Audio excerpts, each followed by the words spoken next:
Deputy Premier Dr. Kedrick Pickering says Alzheimer's not only impacts individuals, but the wider society. Dr. Pickering was addressing a candlelight vigil hosted by the Alzheimer's Association, along with Rotary and Lions Clubs of the Virgin Islands at the Noah Lloyd Park on September 21st to mark World Alzheimer's Day.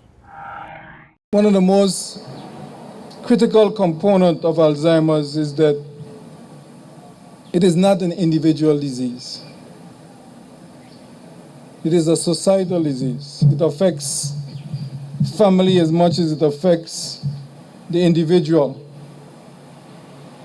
Because individuals require care, increasing levels of supervision, and many caregivers experience high levels of stress and a range of emotions that affect their health, that affect their employment, their income, and their financial security. And I think what is critical here is that for the organizers of this event to further highlight the importance of this in the context of today's BVI, because there was a time when we had an extended family where individuals would be at home to take care of children and to take care of the elderly. But those days have eluded us, and we now live in a society where we're all busy.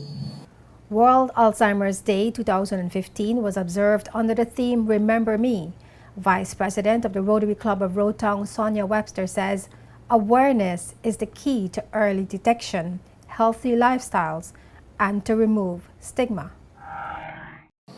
For those who have dementia and for their caregivers and families, the stigma contributes to social isolation and delays in seeking diagnosis and help.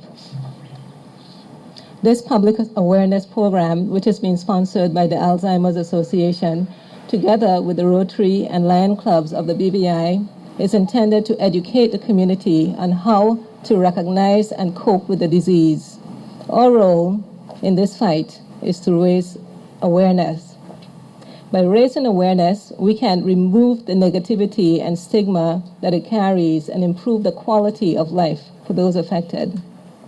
By raising awareness, we can help people to recognize the early signs of Alzheimer's and other types of dementia, and this could lead to early diagnosis. According to Dr. Pickering, government has secured a new space to house structured care for persons in the Virgin Islands who are affected by Alzheimer's. And for Dr. June Samuels, Director of Medical Services at the BVI Health Services Authority, Alzheimer's has been a personal journey. Dr. Samuels recommends early assessment. The changes persons go through, you watch your loved one, essentially, I describe it as you watch them dying in front of you while they're still alive, because they lose the essence of who they are. And for the families who live with it, it is a very painful experience to watch your loved one go through that experience. And the worst becomes when they get to the place where they're unable to even recognize you. And for me, the whole thing of diagnosis and treatment is very important, because one of the things that we do in the BVI still, probably not just in the BVI, but we assume that losing your memory is a normal part of aging, and that is not so. It is hoped that increased awareness about Alzheimer's would lead to the development of programs for affected persons, improved support for family members, and trained personnel to provide care for those affected to bridge the gap between detection and long-term care.